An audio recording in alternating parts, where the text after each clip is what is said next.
ತಾಳಿ ಕಟ್ಟುವ ಶುಭ ವೇಳೆ ಕೈಯಲ್ಲಿ ಹೂವಿನ ಮಾಲೆ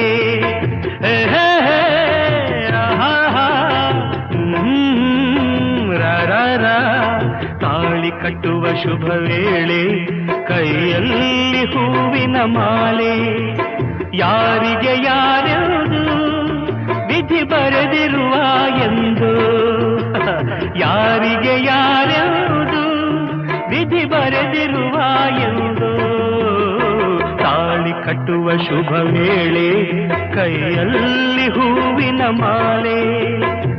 ನಾನೊಬ್ಬ ವಿಗಟ ಕವಿ, ಕೇಳಿ ಒಂದು ಕತೆ. ಒಂದು ದೊಡ್ಡ ಕಾಡು